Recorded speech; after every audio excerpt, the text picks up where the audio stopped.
Meus irmãos, boa noite, muita paz, que a paz do nosso querido Mestre esteja em nossos corações, que a espiritualidade boa, amiga, que nos ajuda na divulgação da doutrina espírita, esteja conosco nesse instante, nos trazendo paz e luz no coração. É uma alegria muito grande estar aqui nessa terra. Eu sou da região, nasci em Jequié, andei muito por esses lados, e agora estar aqui com vocês no dia de hoje é especial para o meu coração. E vocês estão de parabéns pela realização da Semana Espírita, todas as casas que se organizam para realizar este evento durante tanto tempo, e isso é sempre um sinal muito positivo de que a doutrina espírita está fazendo, está se espalhando, está se consolidando dentro do nosso imaginário, mesmo que ainda, de certa maneira, um tanto quanto lenta, mais do que a gente gostaria, mas a gente percebe avanços significativos, e isso é super importante, para que nós possamos entender qual é a missão dos espíritas aqui nesse planeta, por que a doutrina chega para nós de uma forma tão assim generosa, e o que nós podemos contribuir com essa sociedade, conforme assim já foi dito diversas vezes hoje, na abertura deste evento, uma sociedade conflagrada, com muitos episódios de guerra, com muitos episódios de conflitos entre nós, seres humanos. Então é uma alegria estarmos aqui hoje para falarmos de paz e de amor. E toda vez que eu lembro de paz e amor, gente, eu tenho 60 anos de idade, eu me lembro daqueles 2 dedinhos para cima. O povo, os hippies diziam paz e amor. E na época dos anos 60, era uma época de rebeldia, porque nós estávamos em plena eclosão da pós-modernidade.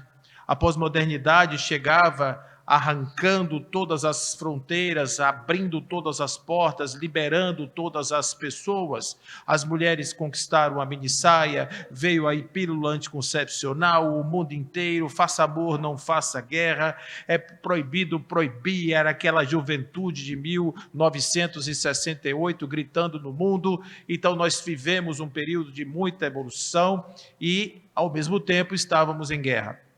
Sabemos que ao final do século XIX, entrada do século XX, nós tivemos aí a morte de Deus. Não sei se vocês viram no jornal, mas Nietzsche e o louco anunciaram que Deus estava morto.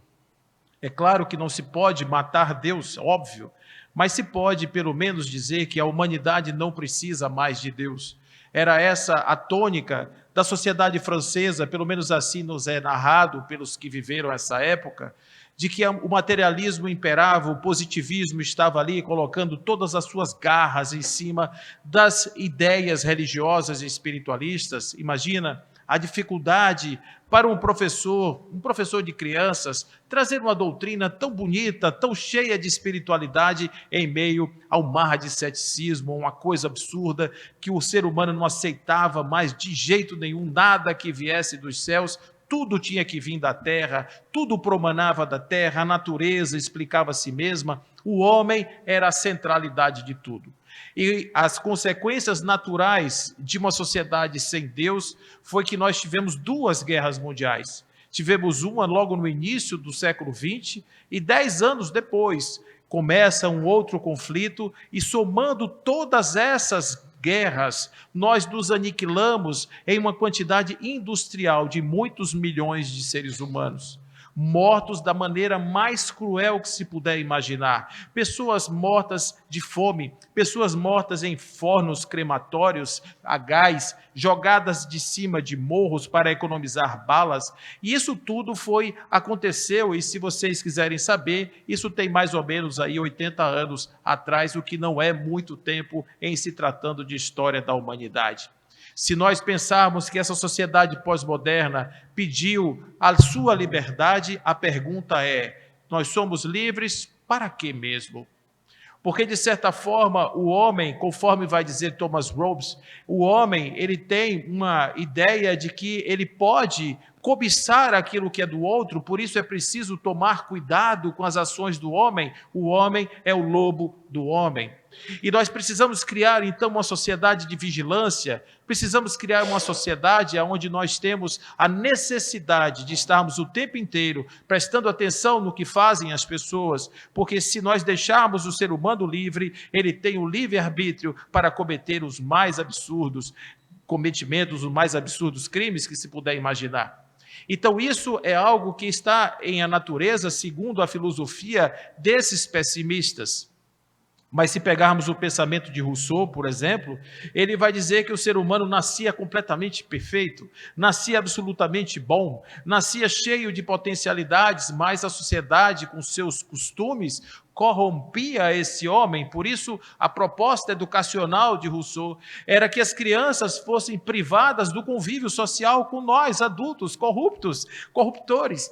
Porque se nós conseguíssemos manter essas crianças estáveis até um determinado estágio da sua vida, esses meninos, eles seriam homens muito mais cheios dos seus potenciais. Eles seriam muito mais capazes do que nós, porque eles foram, no seu momento inicial, eles foram privados das nossas imperfeições. Sigmund Freud vai dizer em um livro chamado O Futuro de uma Ilusão, de que nós temos na sociedade 3 tipos de pessoas.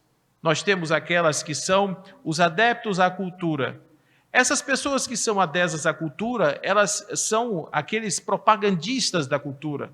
São aqueles que adoram todas as notícias referentes ao modelo cultural estabelecido.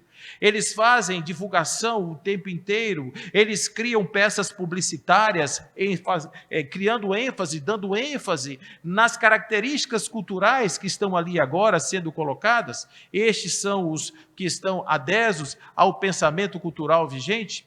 Mas existe também aqueles que são absolutamente neutros. Aqueles que não, tanto faz, você fazer, não fazer, ser assim, não ser assim, de qualquer jeito. E essas pessoas simplesmente deixam a vida levar e a vida vai levando eles. Eles não se importam absolutamente com nada. Mas existe um terceiro grupo. E esse terceiro grupo não aceita a cultura, não aceita de jeito nenhum aquilo que você impõe para eles. E por isso eles são os contraditores, eles são aqueles que vão criar os movimentos de disrupção, eles são aqueles subversivos que vão estar o tempo inteiro tramando de que forma eles podem destruir a cultura. Esses 3 tipos de seres humanos estão vivendo, de certa forma, dentro deste grande mar. O que aconteceu com a sociedade pós-moderna, principalmente agora, na virada do século XX para o século XXI, é que literalmente é proibido proibir. Não há mais absolutamente nenhum tipo de contenção e nós podemos, teoricamente, fazermos qualquer coisa, sermos qualquer coisa.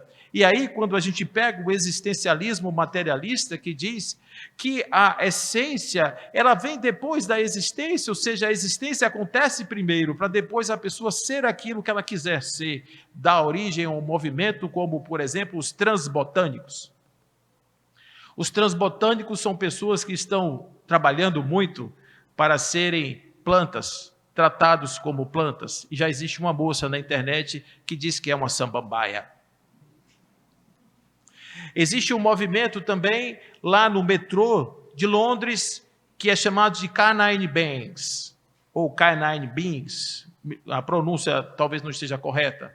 Significam aquelas pessoas que estão lutando pelo direito de serem tratados como cães. Seres humanos se colocando como cães. E se vocês acham que isso é absurdo, eu já tive a oportunidade de presenciar uma moça andando no shopping center de 4, com as 2 mãos no chão, os joelhos, etc., com a roupa de cachorro, e uma moça que lhe conduzia com uma coleira. Isso me dá assim um espanto, eu dizia, nossa, nós somos aquele cereja do bolo, nós somos o ser mais inteligente do planeta, nós temos a capacidade da consciência, nós colocamos foguetes no espaço, temos a possibilidade de mergulhar nas mais profundas cavernas do mar, nós podemos fazer qualquer coisa, absolutamente qualquer coisa, mas ao mesmo tempo tem horas que a gente parece que não raciocina, tem horas que não pensa, tem horas que a gente age como se nós fôssemos assim acelerados, absolutamente. E isso vale para todos os nossos movimentos sociais, porque o que nós ganhamos depois da Segunda Guerra Mundial, depois da Guerra do Vietnã, quando as drogas vieram do Oriente para o Ocidente, entraram em proporções industriais e criaram do divertimento, simplesmente, do lazer dos hippies de Woodstock, daquele baseado que eles estavam ali utilizando para fins recreativos, virou a grande pandemia que hoje destrói as sociedades. Se vocês tiverem a possibilidade de ver, na sociedade americana, as drogas novas como o K9, que é uma droga que simplesmente transforma as pessoas em zumbis, as pessoas destroem completamente o cérebro, e o corpo reage de uma maneira absolutamente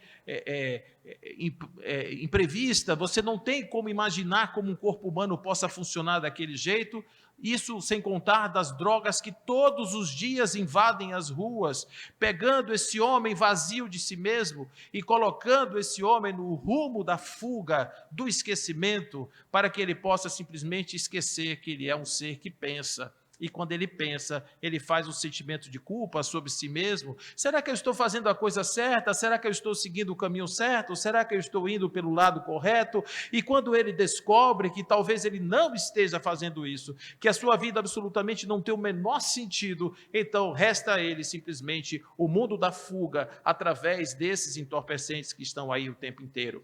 Timothy Leary foi um cara que pensou a respeito da droga LSD. A droga LSD foi criada no mundo por acaso. Na verdade, os laboratórios estavam fazendo pesquisas com determinados tipos de compostos e uma determinada combinação desses compostos tocou a pele do cientista. Ele ia para casa de bicicleta e no momento em que ele começou a andar de bicicleta, ele começou a ver o mundo estranho, o mundo começou a ficar colorido e começou assim, as casas começaram a ficar tortas e ele começou a dizer, nossa, o que está acontecendo comigo? Será que eu estou louco? E ele associou ao acidente com a droga que tocou o seu corpo. E eles começaram a utilizar o LSD como sendo uma droga para estimular o pensamento de cientistas, porque botavam as pessoas em estado alterado de consciência, potencializavam as capacidades criativas, e com isso esses cientistas conseguiam produzir mais. Eles conseguiam ser mais capazes de desvendar os mistérios da natureza quando estavam sob o efeito da droga.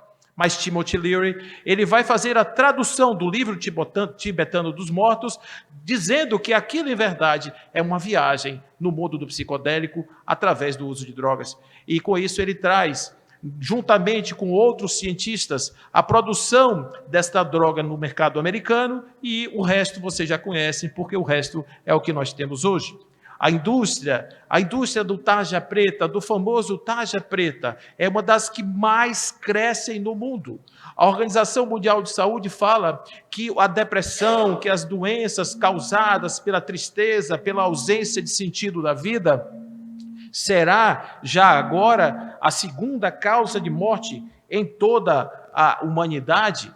Porque quando nós não estamos vendo as pessoas morrerem pela via do suicídio, estamos percebendo essas pessoas morrerem através de doenças cardiorrespiratórias que são causadas por estados de pressão, por estados de ansiedade, por estados de perda de sentido existencial, de conexão com a realidade. E a pergunta que eu faço para vocês é: foi para isso mesmo que Deus nos criou, inteligentes, capazes? Foi para isso mesmo que o Espírito recebeu o princípio inteligente para se tornar capaz de fazer eclodir em si mesmo as capacidades íncitas que ele carrega na alma, que nada mais, nada menos são de que a inteligência do universo, o princípio inteligente do universo, aqui manifestado em individualidades que somos nós? Essa é uma pergunta. Porque parece que não, parece que a gente não conseguiu ainda assimilar exatamente qual é o significado de sermos humanos. E quando falamos a respeito da paz, temos um discurso, quem que não fala da paz? Quem que não gostaria que a paz realmente reinasse entre nós? Imagine um mundo em paz, O mundo seria muito mais tranquilo, muito menos tenso, muito menos cheio de conflitos, mas conforme a gente vai lembrar dos pensamentos de Sigmund Freud, que a gente vai lembrar do pensamento de Thomas Hobbes, quando a gente vai pensar no pensamento utilitarista de outros que pensam que os fins justificam os meios, nossa sociedade ainda está um tanto quanto distante do sonho de sermos uma sociedade de paz. O discurso é apenas uma quimera. É uma coisa legal você fazer uma pombinha com a mão, vestir uma roupa branca e fazer uma caminhada, carregar uma plantinha na mão e dizer eu sou da paz, a paz começa em mim. Mas a pergunta é, o que eu estou fazendo de fato para conquistar essa paz em mim e o que significa verdadeiramente essa paz? E quando nós lembramos dos hippies lá, levantando os 2 dedinhos, paz e amor, a gente começa a lembrar, será que paz e amor são coisas diferentes? Será que quando eu digo paz é amor, eu estou dizendo 2 coisas que se complementam, que são até importantes as duas, mas será que são 2 coisas diferentes? Nosso conceito de paz é a ausência do conflito. O nosso conceito de paz é quando, de repente, uma nação que está atacando outra para de atirar. Quando os canhões saem, quando de repente os aviões abandonam os campos de batalha, os soldados retornam para casa, nós dizemos então que ali está reinando a paz. Os homens se sentam em vagões de trens, em lugares específicos e vão assinar termos de paz. E a partir daí nós estamos em paz. As pessoas vão para casa e agora estão com a sensação de paz. Será? Em 1918, nós tivemos aí um final de uma guerra, praticamente, a Primeira Guerra Mundial, uma das mais cruéis guerras que já aconteceram na humanidade, e nós tivemos, alguns anos depois, menos de 20 anos depois, nós tivemos o início de uma Segunda Guerra, que foi absolutamente mais cruel, que deu início a muitas outras coisas, e esse período de 20 anos nós não podemos chamar de paz, como também nós não podemos chamar de paz o que aconteceu depois da Segunda Guerra Mundial, porque nós chamamos esse período de Guerra Fria. Foi quando havia aquela tensão entre Estados Unidos e União Soviética, aquela guerra de os dois querendo ali com bombas atômicas, cada um com mais bombas e mais bombas e mais bombas, e nossa cabeça girando, quem vai apertar aquele botão vermelho primeiro? E as pessoas dizendo assim, o que é que eu tenho a ver com a briga desses dois que estão aí agora simplesmente com armas cada vez mais poderosas? Vocês sabem o que é que acontece com uma guerra atômica? Você sabe por que os países não jogam bombas atômicas nos outros, mesmo tendo essas bombas enfiadas nos seus solos? Porque o terreno, quando você solta uma bomba atômica, ele não pode ser invadido. Porque a área fica tão poluída de radiação que ninguém toma. Aquilo ali é uma coisa que não existe serventia para nada. Então, aquilo serve muito mais para meter medo, para intimidar, e a nossa vida corre um risco assim de fio, porque o que não falta no mundo hoje, gente, é psicopata. Com a mão doida para apertar aquele botão e acabe o mundo, porque o mundo para mim não faz sentido, não tem valor, absolutamente não tem valor. A paz é a ausência do conflito, mas será que é essa verdadeira paz que Jesus dizia? Eu vos dou a minha paz, mas não como o mundo a dá. Eu não te dou essa paz, que parece um armistício, que é a ausência do conflito. Esse armistício decididamente não é paz. O estado de paz é quando você chega na sua casa, deita no seu travesseiro, bota a cabeça lá e simplesmente consegue dormir, e a sua alma serena como uma criança, de repente se permite entrar no mundo onírico e viajar pelas essas imaginações, viajar nos mundos espirituais, receber recados dos amigos do lado de lá o tempo inteiro e acordar pleno e feliz de que vale a pena viver, de que não existe nenhum conflito interno nem externo, absolutamente nada. Esse é o estado de paz e nós podemos chamar essa paz de harmonia. Essa é a palavra que vige em todo o universo. A harmonia é o que faz com que as coisas entrem em equilíbrio.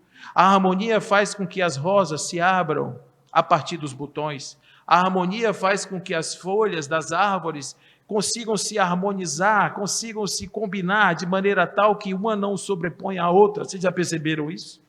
Por mais folhas que as árvores tenham, elas não se embolam umas com as outras, elas estão harmonicamente ali colocadas, como se a natureza seguisse uma equação perfeita e absoluta. E por esse motivo, nós dizemos que Deus é o grande arquiteto do universo, nós dizemos que Deus é a sabedoria, a inteligência principal de todas as coisas, porque tudo segue uma ordem absolutamente perfeita, e isso é uma lei harmônica. O que acontece quando há uma desarmonia no campo da observação? A gente observa que a própria natureza cria seus mecanismos de restabelecimento daquilo que é chamado de princípio homeostásico dos sistemas. O nome é complicado, mas isso é legal. Imagina o seguinte, você chega na frente de um lago e joga uma pedra. O que acontece com a superfície do lago? Ela começa a balançar. E se você jogar outra pedra, ela vai balançar mais ainda. Se você jogar um toco de madeira, ela vai balançar mais ainda. E se você não jogar mais nada, a natureza vai agindo, vai agindo, vai agindo, e de repente, quando você olha o lago, ele está completamente pacificado. Aqueles elementos foram incorporados pelo lago, e o lago agora está em paz. Então a natureza, ela sempre vai buscar, através dos seus princípios homeostásicos, que é o princípio do equilíbrio, vai buscar sempre trazer a desordem para a ordem. Qual que é a nossa percepção? Quando a gente vê o mundo é um aparente caos. A gente vê as pessoas batendo cabeça, a gente vê as pessoas aí, de certa forma, a natureza, as explosões das estrelas, a gente vê essa coisa acontecendo, um tsunami, a gente vê um vulcão, um terremoto, e a gente diz, nossa, é o caos. A natureza está desorganizada, porque os rios estão invadindo as cidades, porque as coisas estão sendo destruídas, a natureza está se vingando do homem. Não é assim que a gente diz? Pois muito bem, por trás de tudo isso existe uma ordem muito bem estabelecida. Quando a semente morre embaixo da terra, para a semente é o caos. Se você perguntar na sociedade protetora das sementes, o que é que as sementes têm a dizer a respeito do processo da germinação, vai dizer, isso é um holocausto de sementes, porque as sementes estão morrendo para nascerem árvores. Se você disser, fazer a mesma pergunta para as árvores, o que elas acham do holocausto das sementes, elas vão dizer, benditas sejam as sementes, porque elas nos trouxeram aqui. Então, em toda a natureza, vai haver, de certa forma, um desequilíbrio percebido, vai ser um desequilíbrio relativo, mas em uma ordem absolutamente integral que está subjacente a tudo. E nós não podemos absolutamente pensar que com nossa vida seja diferente. Nós também estamos numa espécie de mudança o tempo inteiro. A nossa alma está sendo chacoalhada dentro do corpo. Nós estamos sendo convidados todos os dias para experimentarmos dores, para experimentarmos sofrimentos e também para experimentarmos reflexões que parecem que a nossa vida virou de cabeça para baixo. Mas quando a gente pensa, nós estamos apenas evoluindo. Estamos tirando o lodo do fundo da piscina. Quem já teve um trabalho de limpar uma piscina aqui sabe como é ingrato. Você vê a piscina, a água está perfeitamente clara, mas o fundo está absurdamente sujo. Então, como é que você faz para limpar essa piscina? Ela precisa sujar. Porque quando você começa a passar aquelas coisas ali, a sujeira vai subindo, vai misturando com a água, e você tem que fazer aquilo algumas vezes, botar produtos, etc., para que você consiga de fato limpar esta água. A nossa alma está sendo expurgada, a nossa alma está sendo trabalhada para ser uma alma mais limpa, para sermos espíritos puros. Então é natural que durante esse processo experimentemos algum chacoalhar, experimentemos algum desconforto, experimentemos a dor, porque a dor é o reflexo da natureza, trazendo através dos princípios homeostásicos o nosso modo de viver ao equilíbrio, à paz. No final, os espíritos seremos todos pacificados. O espírito puro é um espírito em harmonia plena. Ele não estará em conflito, ele estará em absoluto equilíbrio com a natureza. É por esse motivo que nós desejamos estar na condição de sermos espíritos puros. É por isso que a paz não é a ausência do conflito. A paz é um estado interior, em que eu vou conquistar a possibilidade simplesmente de estar com o outro, sem que o outro seja o agente ou a causa do meu desequilíbrio. O grande problema da questão da paz é que, para que eu possa ter paz, o outro tem que parar de me futucar. O outro tem que parar de vir até mim. O outro tem que parar de me dizer as coisas ruins. E aí eu começo a dizer, poxa, minha paz depende de você. Porque se você não me provocar, eu terei paz. Então, para termos paz, você não me futuca, eu não te futuco e a gente vive uma vida boa. Mas vocês já imaginaram que, de repente, dentro desse princípio todo de expurgo, de renovação de alma, de ordem aparente, né, dentro desse princípio do progresso, que nós tenhamos a obrigação de viver com pessoas diferentes? Que nós tenhamos a necessidade de viver com pessoas desequilibradas? Que nós tenhamos que ter realmente esses encontros improváveis, indesejáveis, aonde aquela pessoa, que nós temos um apelido aqui na Bahia, a gente chama essas pessoas de estrupício. Vocês conhecem essa pessoa? Estrupício? O estrupício é uma pessoa ótima, porque o estrupício, ele é aquele agente da nossa desestabilização, é aquele limpador de piscina, porque ele veio para tirar a sujeira do fundo da nossa alma, para que nós possamos, em vendo essa sujeira subindo, sermos capazes de remover a sujeira da parte de cima, para que ela não volte mais para o fundo do nosso inconsciente. Viver a experiência negativa é a grande oportunidade evolutiva de todos nós, porque a natureza fez uma coisa interessante com os seres humanos. E aí vem a resposta, por que nós somos racionais e ao mesmo tempo fazemos tanta bobagem, queremos ser cachorro, samambaia, essas coisas, jogar bombas atômicas na cabeça dos outros. É porque grande parte dos nossos conteúdos que nos levam a essas atitudes que são impensadas, esses conteúdos não estão no mundo racional. Elas não estão aqui ao alcance da sua razão, porque se tivesse, ninguém, claro, ia querer ser um cachorro. Está no mundo íntimo, no inconsciente, no impenetrável, naquilo que não pode ser acessado através da mera razão, e é por esse motivo que nós precisamos das oportunidades. Toda vez que surge algo que vem do inconsciente, nós temos que ter a capacidade de alcançar isso e dizer: isso é meu e eu não gostaria de voltar a guardá-lo nas gavetas do meu inconsciente, então por isso eu vou devolver na forma da ressignificação, para que eu tenha a possibilidade de evoluir, de crescer, de ser melhor. Vocês já viram alguém discutindo uma relação no meio de uma festa alegre, todo mundo alegre? Imagina o seguinte, está todo mundo muito feliz, aí o marido chega assim para a esposa, ou a esposa chega assim para o marido: olha, estamos tão felizes que acho que nós vamos abrir uma DR aqui agora. Vocês já viram isso acontecer? Não acontece, gente. Não acontece. Atrás do trio elétrico não acontecem transformações. O que acontece muitas vezes é que nós somos colocados a fazer esses arranjos na nossa vida toda vez que nossa vida não está bem, toda vez que nós estamos desajustados. Olha a importância, às vezes, do conflito. É importante que ele aconteça. Há que vir os escândalos, mas ai daqueles por quem o escândalo vem.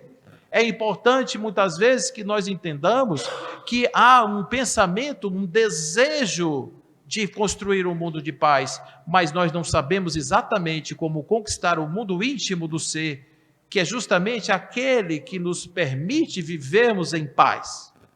Se eu não estou em paz comigo mesmo, se eu não consigo olhar para dentro de mim, se eu não consigo olhar para os meus conteúdos, como eu terei paz? Mesmo que o meu vizinho não bote o som a toda altura, meio-dia de domingo, e vá varando a madrugada, porque naquele dia ele está feliz. Mesmo que o rapaz do trânsito venha me dizer um monte de coisa, um monte de liberdade, mesmo que tudo isso aconteça, se eu estiver em paz, nada disso vai me futucar a cabeça. Porque o estado interior é uma conquista. E esse estado interior de conquistas chama-se evolução espiritual. Nós precisamos das reencarnações para evoluir, nós precisamos das oportunidades da vida para evoluir, nós precisamos, às vezes, do problema para evoluir. E o que nós temos que entender é que, se queremos a paz, nós precisamos, muitas vezes, olhar para um lugar onde não existe necessariamente essa paz. A psicanálise diz que, se você quiser ir para o seu céu, você tem que conquistar o seu inferno. Se você quiser realmente melhorar, você precisa ser o que você é. Por mais absurdo que isso possa parecer, por mais contrário a toda essa tendência de tentar transformar seres humanos em padrões ético-morais, isso não funciona com seres humanos. Seres humanos são singularidades psicológicas, são espíritos que vivem realidades individuais. Então, se eu não sou Paulo, se eu finjo ser um palestrante, uma pessoa já super bem resolvida, uma pessoa que está ali viajando, etc. e tal. E Paulo, com seus problemas muito que ele tem, e ficar guardado dentro de uma gaveta, minha encarnação serviu para quê? Eu virei alto-falante do mundo espiritual. Eu virei propagandista de uma cultura. Eu virei alguma coisa, tudo menos eu. Porque em um determinado momento eu preciso ser eu. E qual é o problema de eu ser eu? É você não me aceitar. E se você não me aceita, eu finjo ser o que você gostaria que eu fosse. E nem você vai ser quem você é, nem eu serei quem eu sou. E toda vez que a gente se despedir, a paz vai embora. Porque vem na minha cabeça, por que você falou aquilo? Por que você não disse isso? Você podia ter feito assim e você não fez. Por que você aceitou isso? Por que você não aceitou aquilo? Por que você se sabotou nesse determinado aspecto da sua vida? Isso é nosso, é nossa constituição humana. Nós precisamos reparar um erro milenar que a humanidade cometeu. E o Espiritismo nos traz isso perfeitamente claro. Nós somos espíritos, com E maiúsculo, evoluindo através das encarnações, e a evolução admite a possibilidade de eu não estar ainda na minha condição de perfeitude. Porque você não é perfeito, eu não sou perfeito, não é porque a gente não quer, é porque a gente não consegue. Quem aqui já consegue amar uma pessoa racionalmente? Quem consegue? Imagina, eu vou criar a situação. Marido e mulher estão brigando ali porque acabou o elan, acabou a cola, acabou ali o grude. Aí estão ali naquela discussão, não sei o quê, o esvaziamento da relação e entendem que aquele casamento é perfeito, que eles têm que viver porque têm filhos, porque já estão construindo um futuro, etc. O pragmatismo está todo ali vigindo. E aí, o que acontece? De repente eles dizem, realmente esse relacionamento nosso é uma beleza. Então, fecha os olhos, balança a cabeça, eu te amo também. Eu vou te amar, eu vou te amar. É assim que funciona? O perdão é assim também? Eu te perdoo. Aí toda vez que você lembrar do que aquela pessoa te fez, nunca mais vai acontecer nada no seu peito. É assim que acontece? Ou toda vez que você lembra, parece que o escorpião vem e dá no estômago? Vocês estão entendendo o que eu estou falando? Que a paz, ela alcança o amor. Porque a paz, ela alcança o meu relacionamento com o outro. Eu tenho que, de certa forma, no meu estado de paz, incluir o outro. Porque o outro é o agente do meu desequilíbrio. O outro, muitas vezes, é a causa da minha guerra. E eu preciso incluir o outro para que eu tenha condição de chegar ao outro neutralizando os efeitos daquele conflito. Lá no Código Penal da Vida Futura existem 3 movimentos da alma: arrependimento, expiação e reparação. Os 3 movimentos da alma. Então observe que para que eu possa refazer os meus desequilíbrios do passado, eu tenho que voltar com aquela pessoa e ter com ele ou com ela a possibilidade de refazermos os links, refazermos os vínculos, reconstruirmos as pontes no lugar onde construímos muros. E para isso, nós precisamos de vidas, e muitas vidas, às vezes, para fazermos esse movimento. E vocês não fiquem achando que Paulo veio aqui falar da paz e está falando muito mais do conflito do que da paz, porque eu estou dizendo a vocês que se nós não conseguirmos olhar para dentro de nós mesmos, para encontrarmos o motivo do desequilíbrio da paz dentro das nossas almas, nós vamos continuar fazendo pombinhas e lançando bombinhas. Porque nós não viemos aqui para nos enganar, nós viemos aqui para evoluir. E evoluir pressupõe olhar-se com atenção, prestar atenção no seu estado atual e sermos capazes de aceitar o outro no seu estado em que ele se encontra. Porque isso faz com que nós tenhamos uma sociedade muito mais indulgente, muito mais fraterna, muito mais capaz de eu ter condição de ser o que eu quero ser ou o que eu consigo ser dentro da sociedade. E assim a gente vai, com amorosidade, pensando nas palavras do Cristo, que eu não trago a paz como o mundo dá. Eu venci o mundo. Essas coisas do mundo não tocam mais minha alma. Essas coisas do mundo não me motivam mais a sair do meu desequilíbrio, a sair do meu equilíbrio. Eu estou equilibrado porque eu tenho por você o sentimento da harmonia, que é o sentimento do amor. Nós aprendemos a amar de uma forma extremamente estranha. Eu sei que eu tenho um jeito meio estúpido de ser e dizer coisas que podem magoar e ofender, mas cada um tem o seu jeito todo próprio de se amar e se defender. E isso é algo importante a gente entender, porque não se pode conceber alguém que ama alguém e que mata alguém por amor. Vocês entendem isso? Não é possível. Um crime passional, um feminicídio, um hominicídio, um parricídio, um matricídio, qualquer cídio desse da vida, não é possível fazer isso por amor. Isso a gente faz por egoísmo.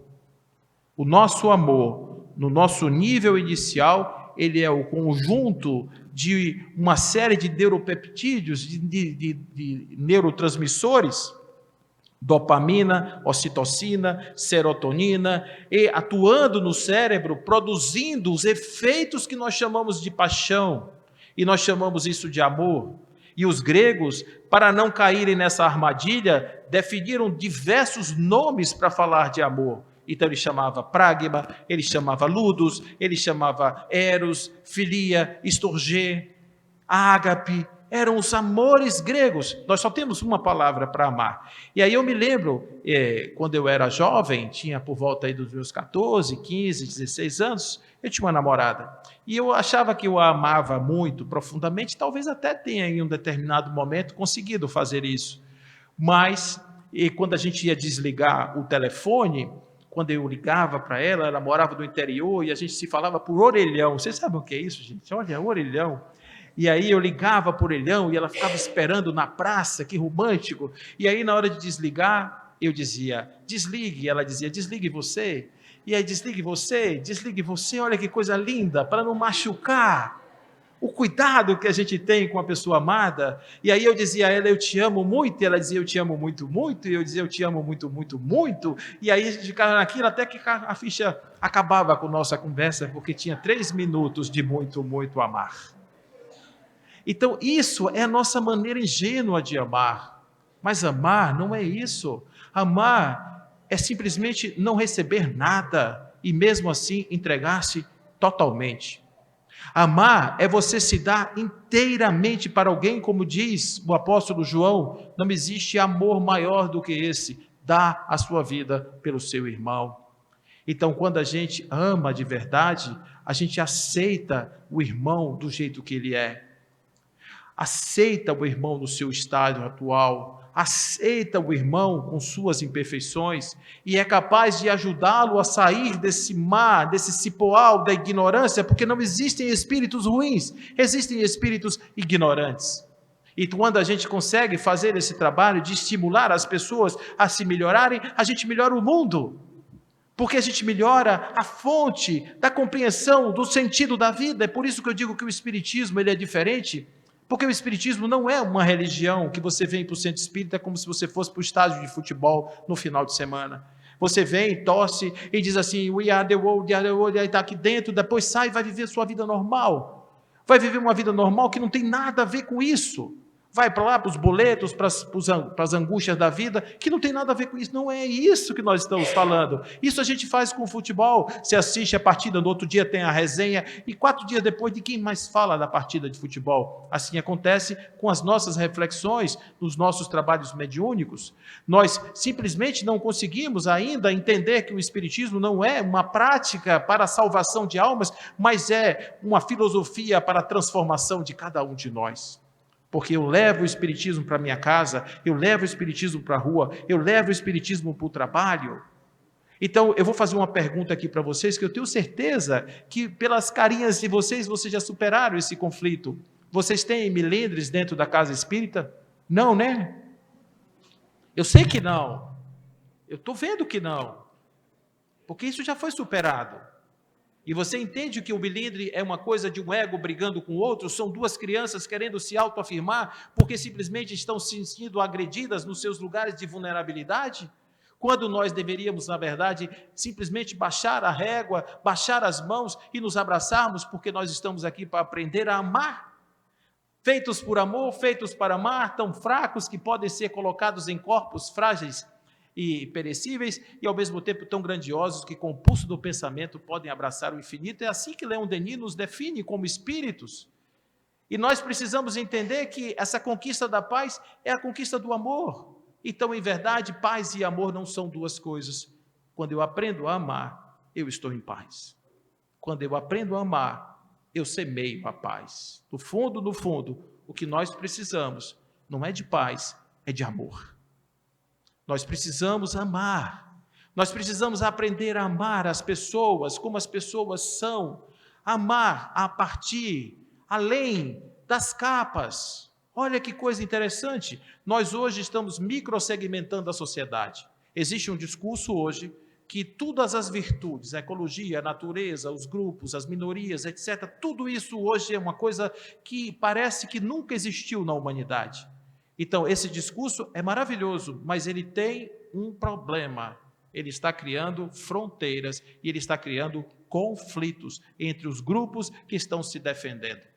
Empodera os pequenos grupos para que os grupos possam brigar uns com os outros. E nesse bagunça aí, o mundo prospera dentro dos interesses dos grandes grupos econômicos que dominam o planeta. E nós estamos entrando nessa discussão.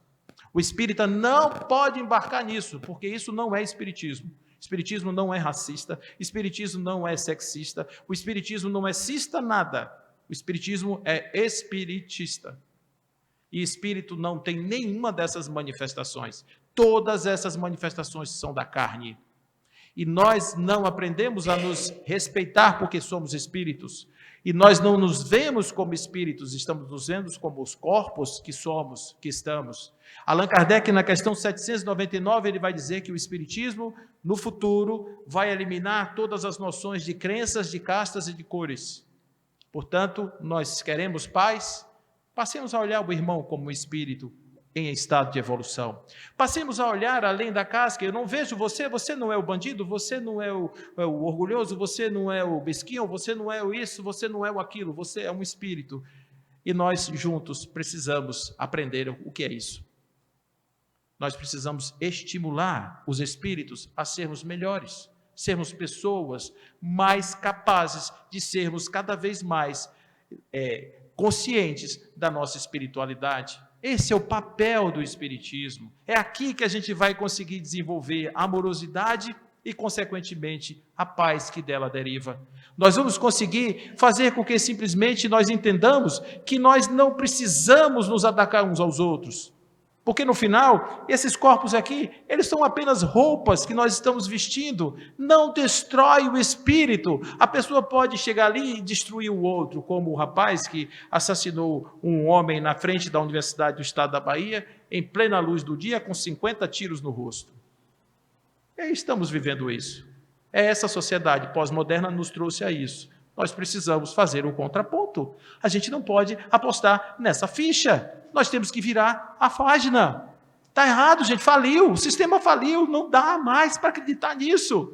Nós precisamos agora trazer uma perspectiva nova, e essa perspectiva nova é: olhem as pessoas pela essência do que elas são e do que elas podem ser. E ao final teremos uma sociedade justa, digna, amorosa, uma sociedade fraterna, uma sociedade onde nós vamos nos construir respeitando uns aos outros na sua dignidade, não por regras, por imposições, porque sempre vai haver aquele que vai gostar e o que não vai gostar, mas porque nós simplesmente nos percebemos como seres potentes do amor, seres potentes da capacidade espiritual, e vamos futucando isso, até chegar num ponto em que nós possamos realmente nos considerarmos espíritos resolvidos nas nossas pequenas questões. E aí entra o amar, por exemplo, ao inimigo. As regras de Jesus. Amar ao inimigo. Como assim amar o inimigo? Tem um amigo meu que me ensinou um negócio que eu acho que isso vale para todos nós. Eu vou compartilhar com vocês.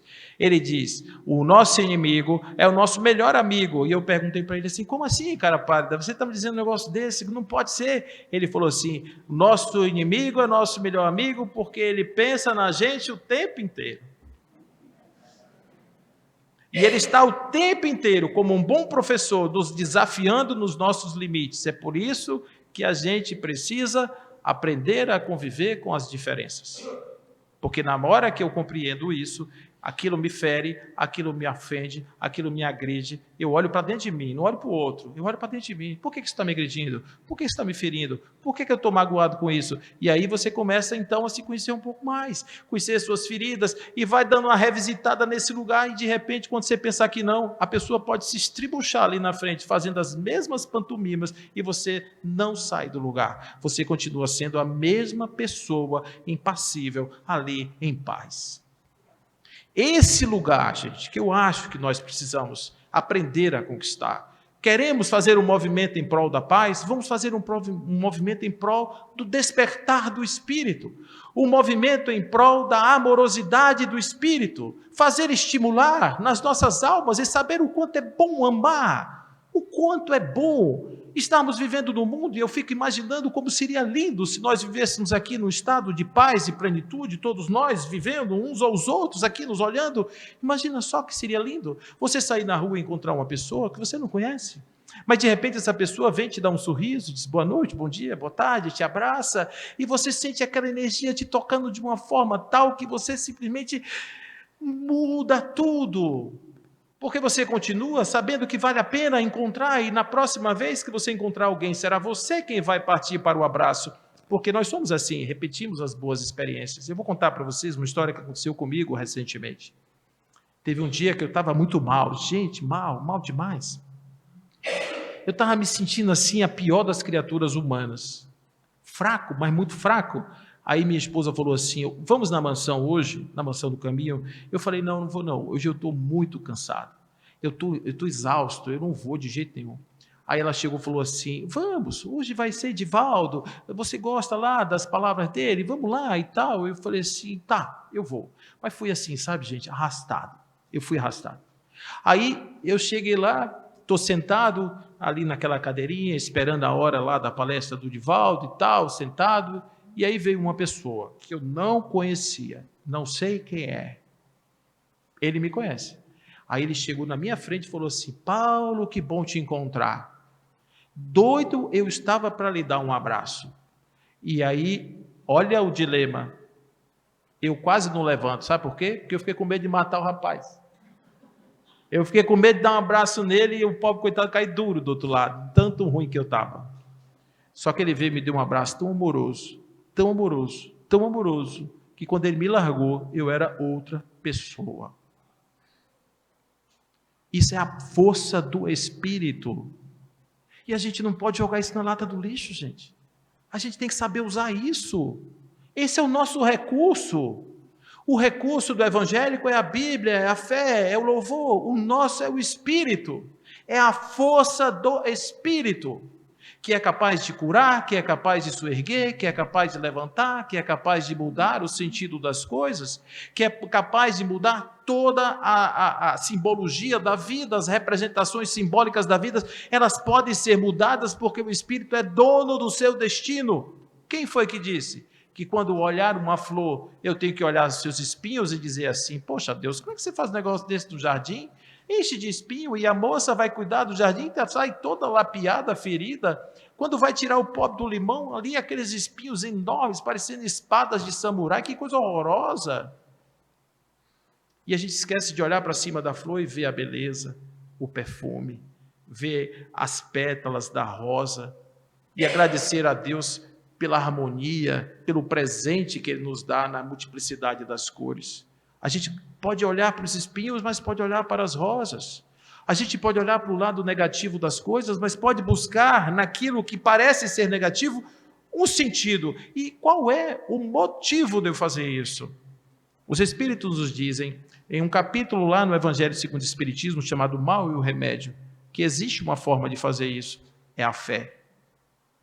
E a fé é a certeza de que tudo segue uma perfeita ordem. de que tudo está sob o comando de Deus. Eu assistia pela, talvez, quinta vez a Cabana. Eu fico impressionado com aquele conto, que é ao mesmo tempo tão simples, mas tão capaz de nos emocionar, porque ao se encontrar com Deus, o homem está revoltadíssimo, a sua filha foi assassinada e ele não consegue compreender como é que acontece isso. E Deus, com uma linguagem extremamente simples, diz a ele que ele não está conseguindo entender ainda as coisas do jeito que as coisas são. 2 momentos mudam a cabeça dele. O primeiro é o encontro com a sabedoria. Na sabedoria, a sabedoria, chama ele e manda sentar-se na cadeira da sabedoria. E diz: você tem 2 filhos, os 2 estão fazendo coisas erradas. Então você senta agora e escolhe. Um vai para o céu e o outro vai para o inferno. Qual dos 2 você vai mandar para o inferno?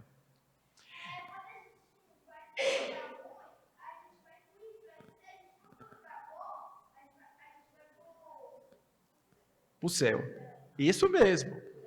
E aí, o que acontece? Ele não quer fazer isso, porque ele não quer mandar filho para o lugar ruim, nem quer mandar o outro, não quer ser injusto.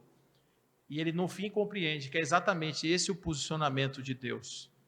Deus não quer que nenhum dos seus filhos se perca. Deus não quer que nenhum de nós estejamos perdidos.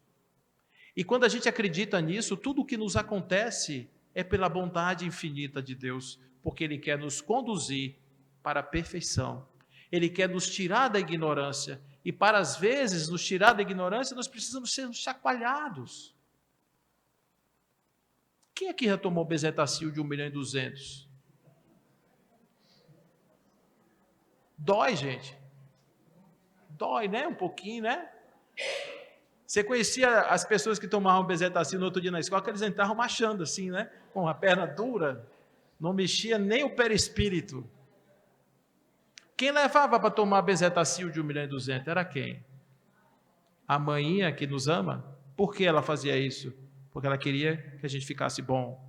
Às vezes, Papai do Céu nos ama tanto que nos manda uma Bezetacil para curar a nossa ferida.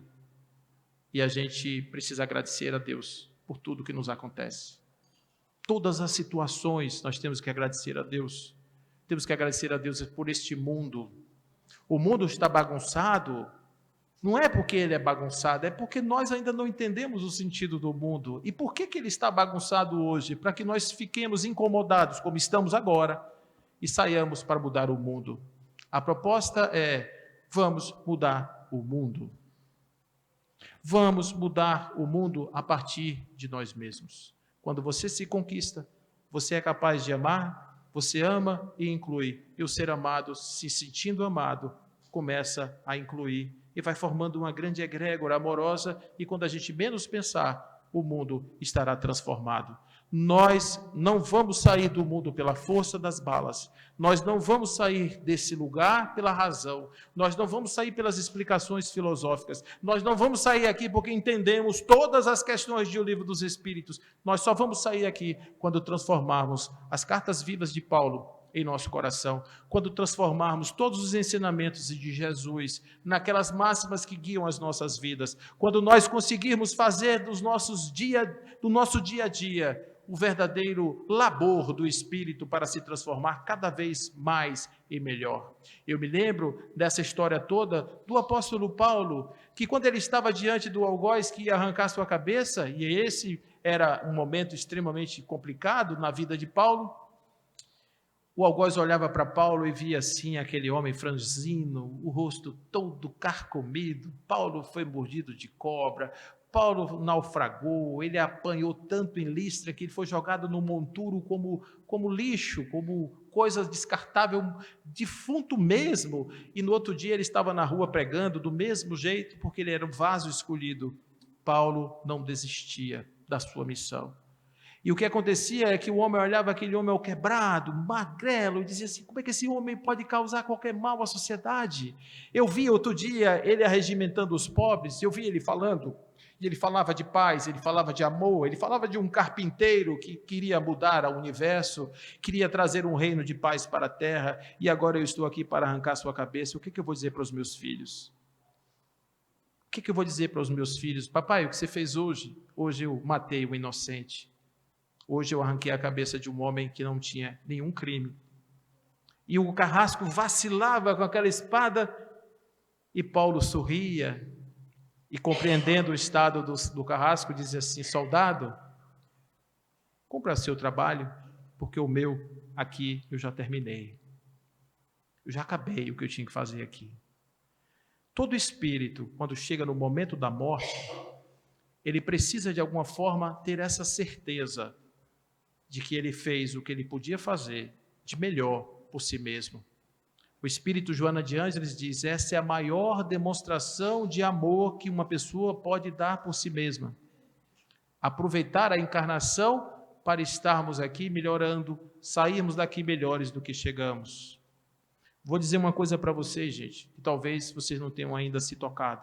Por que é que nós estamos encarnados? Por que é que Deus não nos fez perfeitos? Por que é que nós estamos hoje morando no lugar que moramos? Por que o pai que nós temos, a mãe que nós temos? Por que os irmãos? Por quê? Por quê? E aí a gente começa a lembrar que lá no plano espiritual a gente não se encontra com quem a gente quer. A gente não consegue acessar as pessoas, os espíritos que a gente imagina, porque eles estão todos em graus diferentes, em níveis diferentes, em estágios diferentes, em lugares diferentes, e para às vezes acessar um espírito desse, eu tenho que esperar muitos anos, eu tenho que fazer muitas vidas, etc. E a encarnação, ela oportuniza que todos nós nos encontremos aqui dentro de uma casa e possamos, nesse momento em que estamos reunidos no corpo, fazermos aquilo que nós não podemos fazer no espírito. É uma bênção de Deus estarmos vivos hoje aqui nos corpos que temos. Porque quando você olhar para um lado e olhar para o outro, esta pessoa que está do seu lado é o seu professor e veio aqui para te ajudar. Assim como você é o professor dela e veio aqui para ajudá-la a sermos melhores. É só isso. O resto que a gente faz aqui é cosmético. A finalidade principal da existência do espírito é se transformar em um espírito puro, perfeito, como perfeito é o Pai Celestial. Um espírito que será co-criador em plano maior, um espírito que será co-criador em plano menor, um espírito que será capaz de continuar as obras de Deus, fazendo isso com sua mente, com seu coração. Ele será capaz de manipular as energias da natureza, ele será capaz de fazer todas essas coisas estão em nós, em capacidades adormecidas, esperando que os simples e ignorantes consigam fazer com que essas capacidades venham à tona.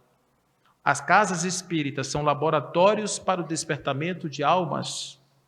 Não caiamos no erro de transformar as nossas casas espíritas em igrejas. Fazermos com que as nossas casas espíritas sejam repetições de modelos que não estão dando certo. Vamos mudar a lógica. Jesus entra na casa espírita como o grande mensageiro da mensagem de libertação das nossas almas, que ele é, sem dúvida nenhuma. É a mensagem de Jesus, a revelação que consegue trazer de mais fácil alcance para nós outros a nossa liberdade. Portanto, Jesus é extremamente importante nas nossas vidas, mas pensarmos nele como o empoderador das nossas almas, aquele que veio para dizer, como aqueles homens que viviam naquele tempo. Me chama a atenção uma passagem do Evangelho que os homens vêm interpelar Jesus sobre os impostos e dizem assim: eu sei que você não enxerga os homens nas pessoas, ou melhor, as pessoas nos homens. Você não enxerga as pessoas nos homens. Jesus não nos via nas carnes, Jesus nos via no espírito. Ao olharmos uns nos outros, vamos ver os espíritos que somos. E aí possamos dizer, como dizem os orientais hoje, que o meu Deus, o Deus que está em mim, saúde o Deus que está em você. E esse Deus não é pouca coisa, esse Deus é tudo. Esse Deus é magistralmente tudo. Então, eu fico imaginando como seriam essas potências espirituais que estão lá em cima agora nos olhando, nos observando e dizendo assim para nós outros: nossa, perdoai, Senhor, eles não sabem o que eles estão fazendo.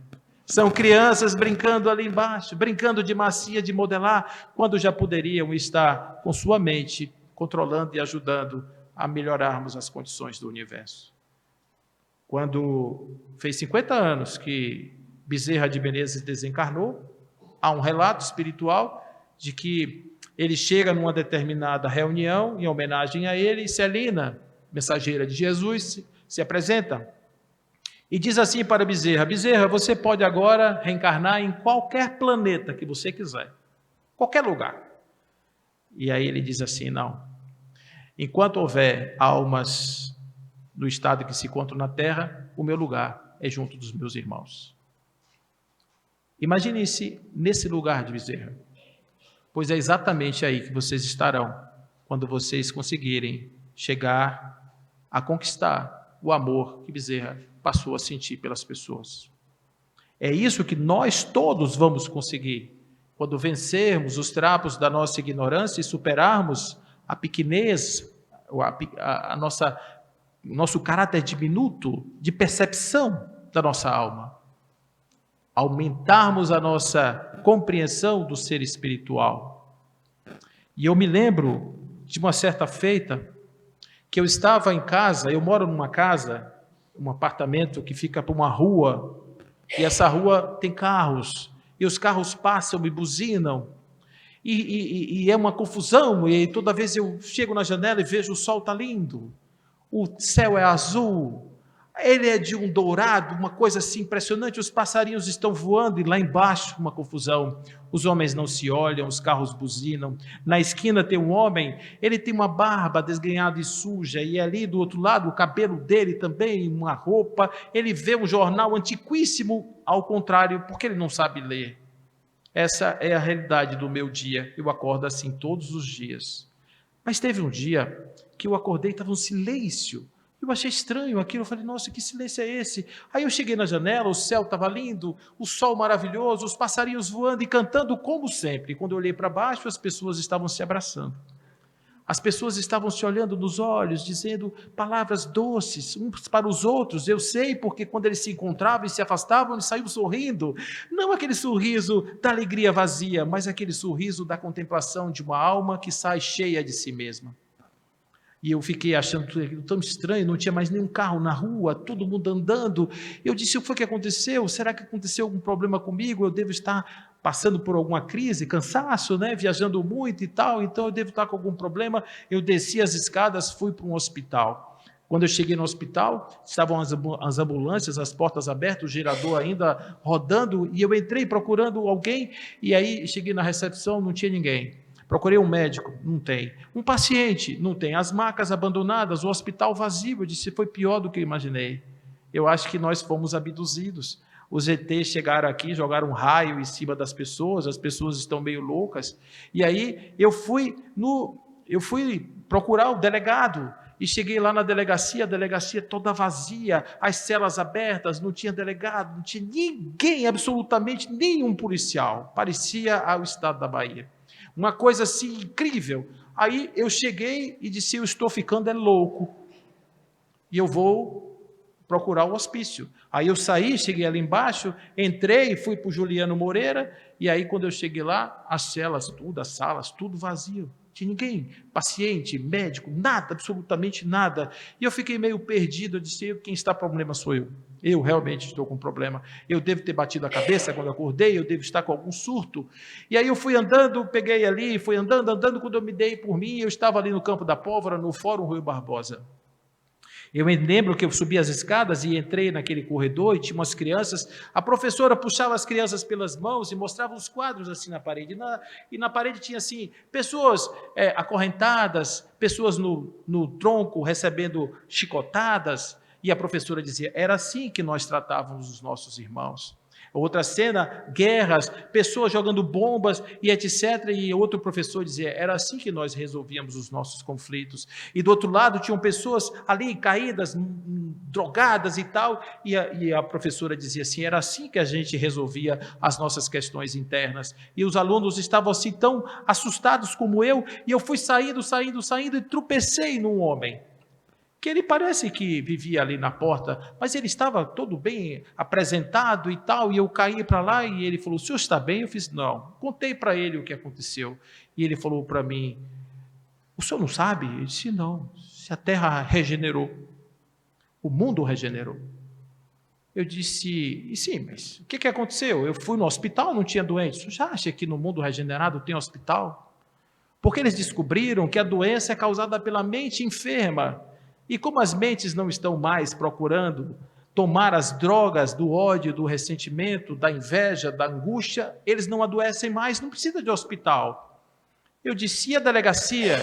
Ele disse, aqui só existem agora 2 leis. Amar ao próximo como a si mesmo e a Deus com toda a sua força, com todo o seu entendimento, com toda a sua verdade. E ainda tem um parágrafozinho lá, não faça o outro aquilo que você não gostaria que fosse feito a você. Só existe isso, mais nada. Todas aquelas leis que existiam foram extintas, agora só existe essa. Olha, aquilo foi de um impacto tão grande na minha cabeça, que quando eu percebi, eu acordei.